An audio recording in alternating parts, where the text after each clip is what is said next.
Hello, students, and welcome back to our final lesson. Our final lesson of the topic and our final lesson of the unit and the final lesson of the year. And it's all about stewardship and taking care wisely of the resources that we have around us. And our final lesson here today, as you're opening your books, is about what can we do. All right, maybe you have come to the conclusion that some of these topics are important and something should be done. Well, today you're going to find out 6 things that can be done even today by you to help be a good steward of your environment. So let's find out what those things are as we discuss awareness to action. Number 1. And by the way, as we go through these, some of them may seem really simple. And guess what? Some of them are really simple.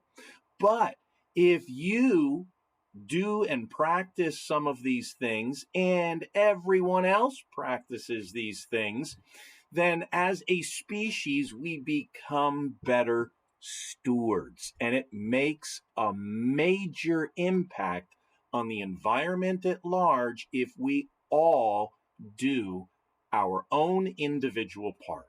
So, number 1 on the list is recycle. Raise your hand if you recycle. If your hand is up, congratulations, good job. And we can always do this better, but everyone should be recycling. Why? Because it saves habitat and resources by reducing the need for raw materials. If you recycle your paper goods, newspapers and so forth, they can be reused, remanufactured, and not have to cut down more trees, even though trees are a renewable resource. If you recycle your aluminum cans and tin cans, well, then those are metals that don't have to be mined in greater quantities because we can melt those down and reuse them. If you recycle your glass products, once again, it saves the environment and it saves habitat because we can easily melt down and reuse glass products. And here's the big one: plastics. It is so incredibly important to recycle plastic. It requires such an enormous amount of energy.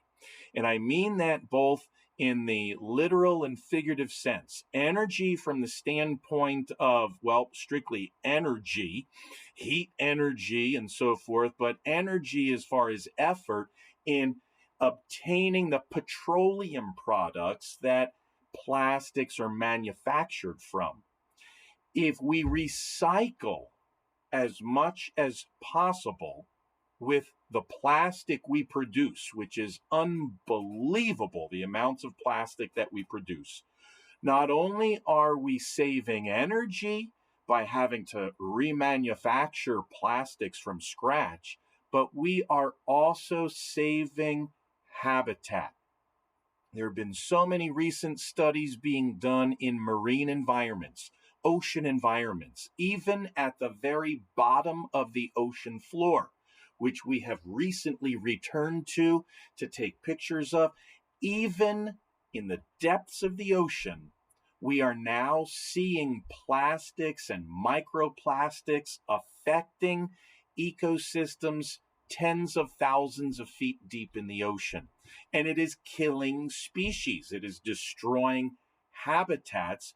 There are entire islands in the Pacific and the Atlantic Oceans that are floating around made up of nothing but plastic. And these plastic pieces are being consumed by marine organisms and killing them. It is polluting the natural food sources that exist in those environments. Plastic is probably the number one pollutant in the 21st century here. And it is so easy to recycle. Rather than throwing plastics out, recycle them. Rather than throwing them out a moving car window, recycle them. Rather than just tossing them around in the wind and littering, recycle them.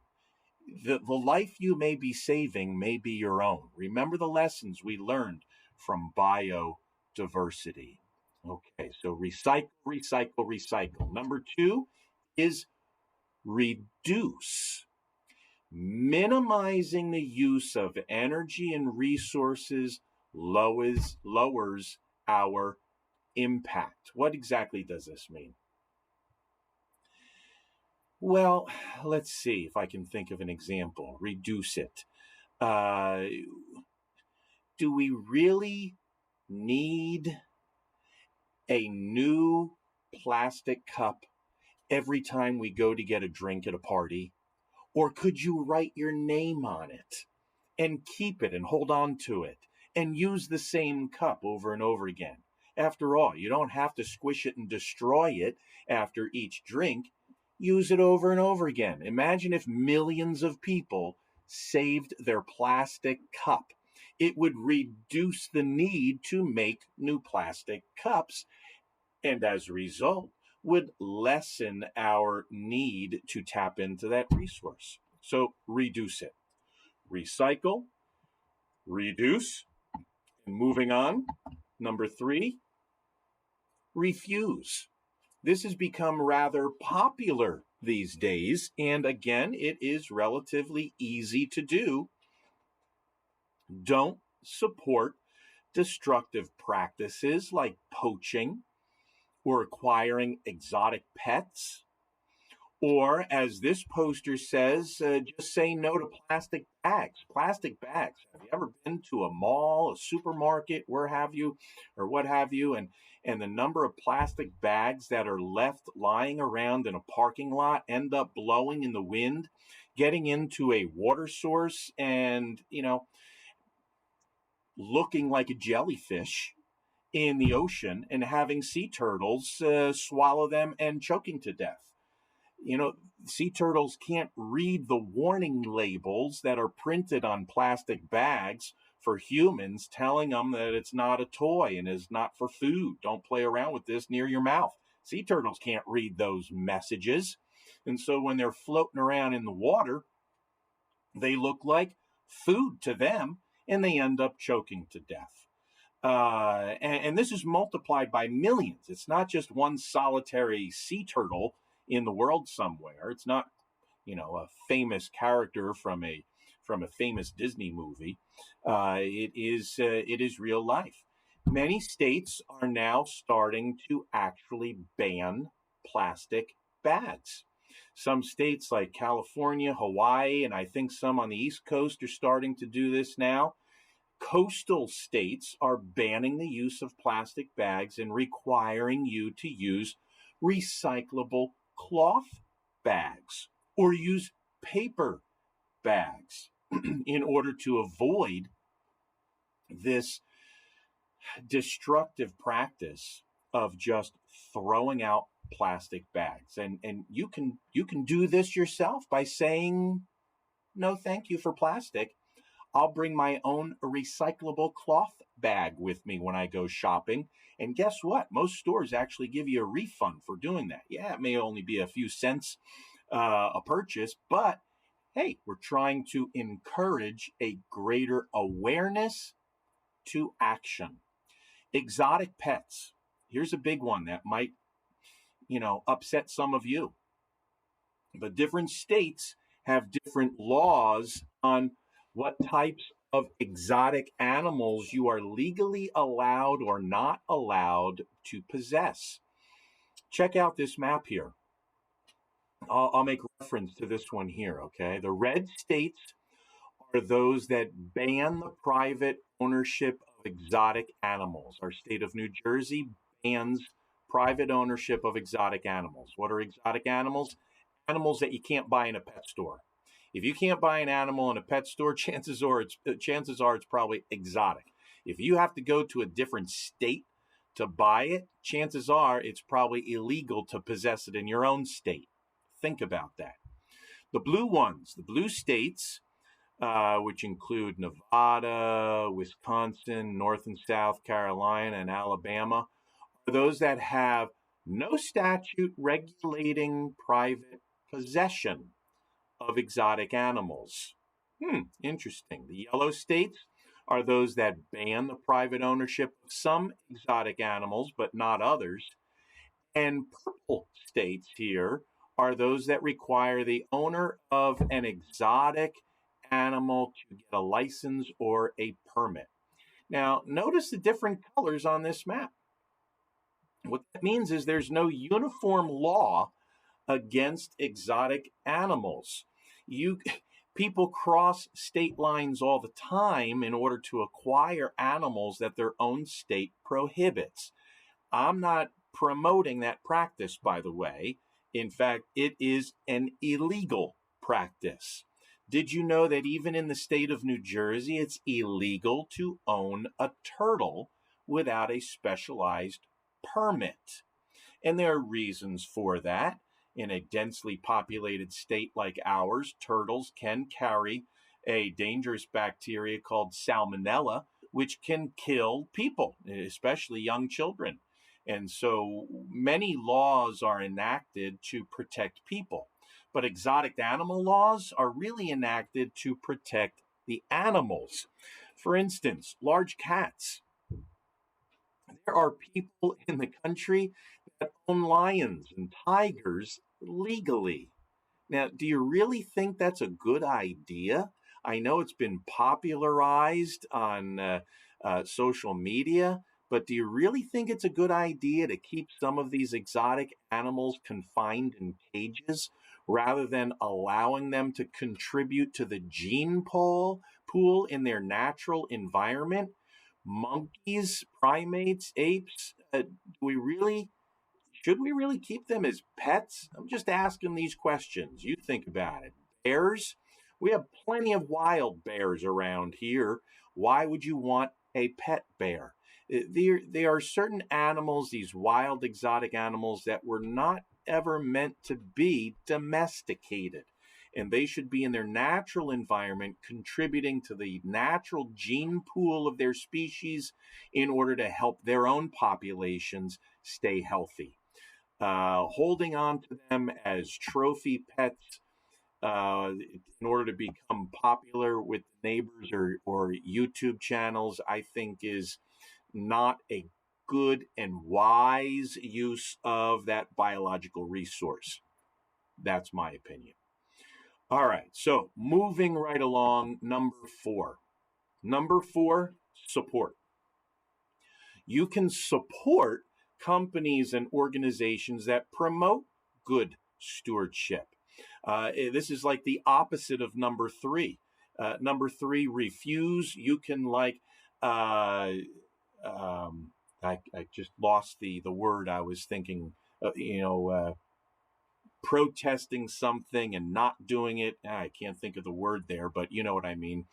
Not banning it, but boycotting. Oh, boycotting. That's the word.